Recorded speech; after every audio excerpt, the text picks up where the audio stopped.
Hello, everyone. We're back with a brand new story. Tonight, an exhausted night shift worker finally falls asleep and wakes up holding a handful of sand from a beach he's never seen in a life that isn't his. Enjoy the show.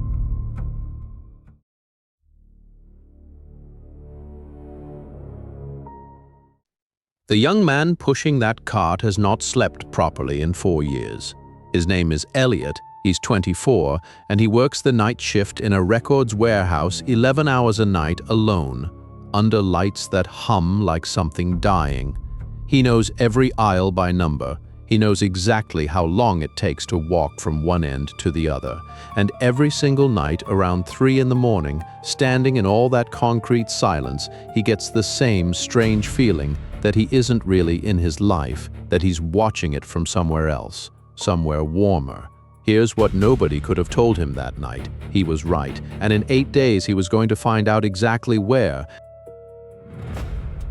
He got home at dawn like always, pulled the blackout curtains shut against a sky he never saw anyway, and collapsed face down on the mattress without taking off his jacket. Around him, instant noodle cups, unopened mail. 4 years of a life lived entirely in a room the size of a parking space. Elliot never dreamed. That was the one mercy of exhaustion this deep.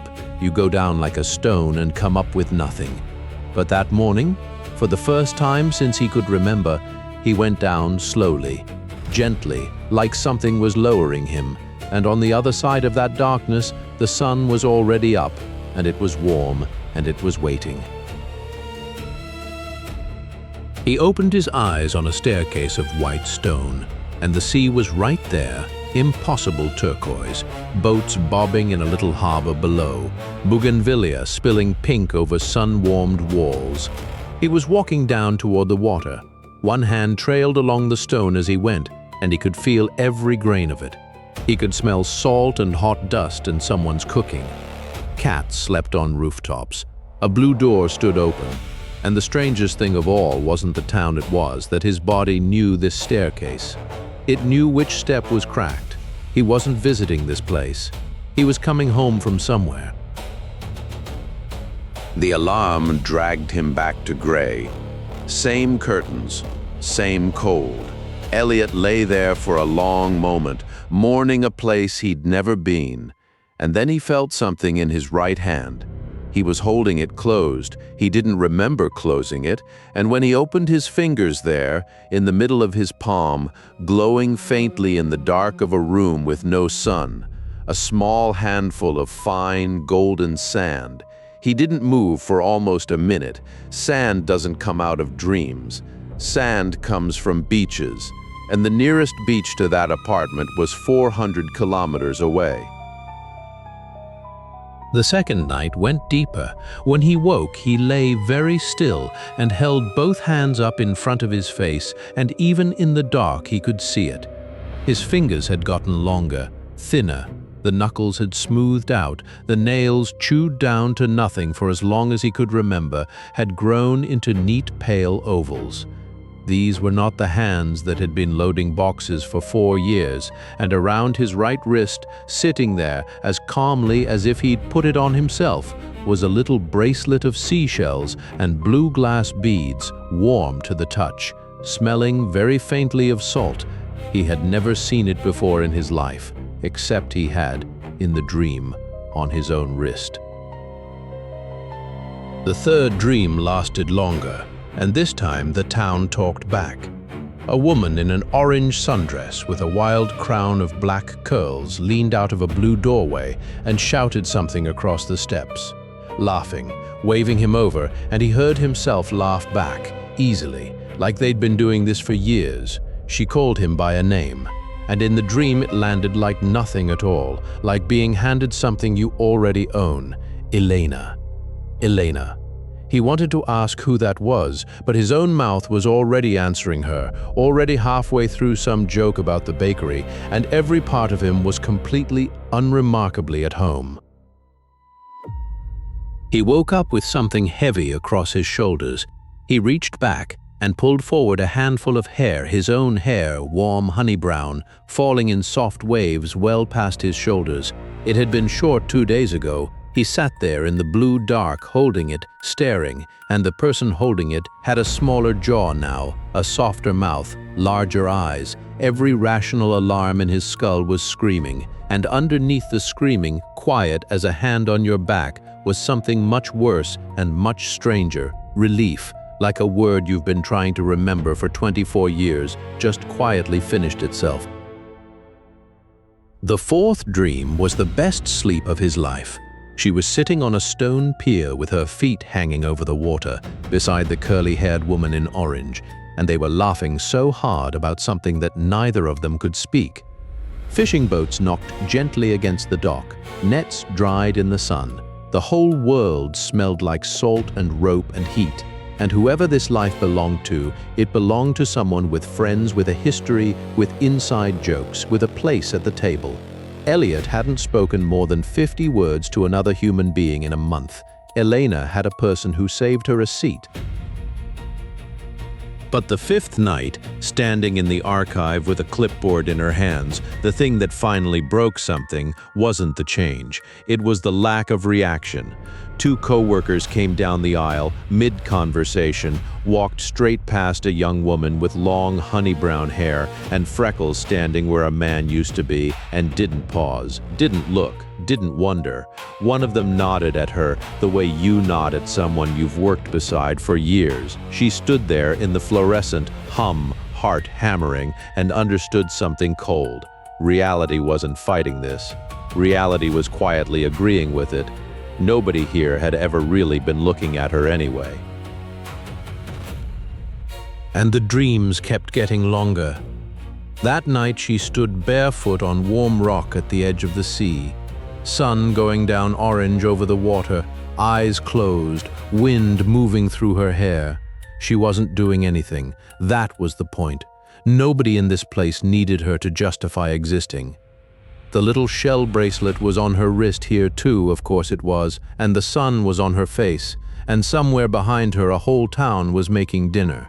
Elliot's life had one temperature, cold. This one had weather, salt, and a sunset, and she stood in it and let it in, and did not want to wake up. Waking became the nightmare. She sat at the edge of the gray light leaking around the curtain, one hand at her mouth, and let herself look at the reflection in the dark window glass, not to check, just to look. Full lips, small nose, long lashes.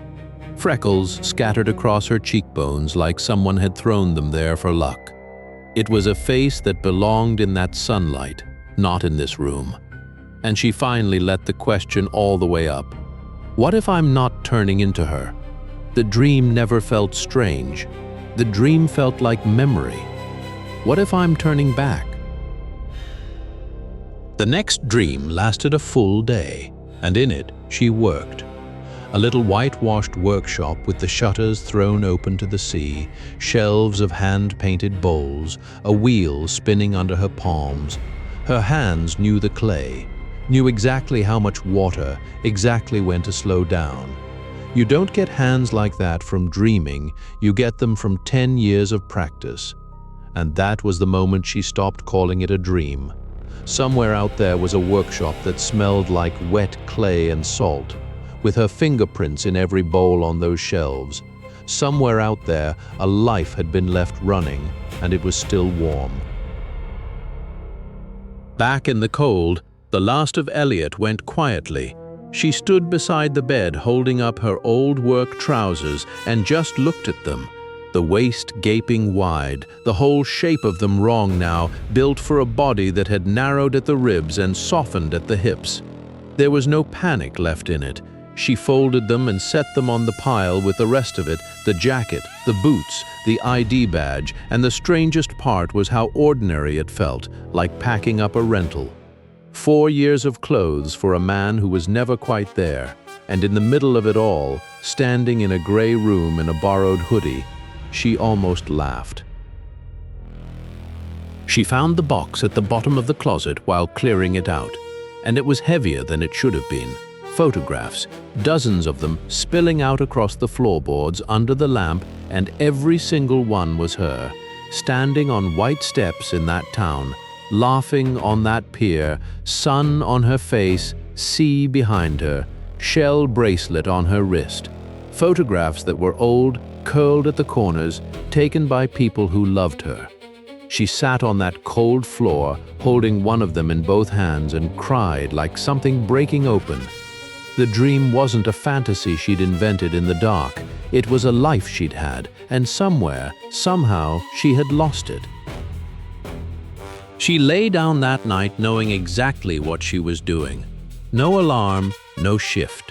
She'd propped the photograph against the pillow beside her, the one with the sea in it, and she lay facing it, one hand open on the sheets. And the curtains that had blocked out the sun for 4 straight years finally came loose at the top, and a wedge of gold poured through the gap and spilled across the bed like something arriving. Warmth on her back, light in her hair, motes drifting in the beam like sand. She closed her eyes in a cold gray room in a city she'd never chosen. She was not going back for the rest of it. She woke with sunlight on her face, and the sound of the sea coming through an open window, white stone walls, blue shutters standing open, linen curtains lifting and falling in the breeze, and beyond them the whole bay glittering all the way out to the hills. Elena sat up slowly in the white bed, pushed a hand back through her hair, and looked out at the water with the expression of someone who has finally stopped bracing for something. There was clay dust on the windowsill. There was a shell bracelet on her wrist. Downstairs, somebody was already calling her name. She was not a woman who had escaped into a dream. She was a woman who had come home late. Months later, Elena stands at the end of the pier at golden hour the way she does most evenings, watching the light come off the water. The town behind her hums along the coffee shop, the boats, Mara shouting at someone about nets. Her life fits. It fits so well that she almost doesn't notice the ferry pulling in. Almost. But then a young man steps off it with a heavy backpack and stops dead on the stones, pale, exhausted, dark circles under his eyes, and stands there staring around at the white houses and the blue water like a person who has just walked into a room he's been dreaming about for years. Elena watches him for a moment, then she smiles and turns back to the sea. Because that's the thing nobody tells you. Some people don't get lost. Some people just wake up in the wrong life and spend years finding the way back.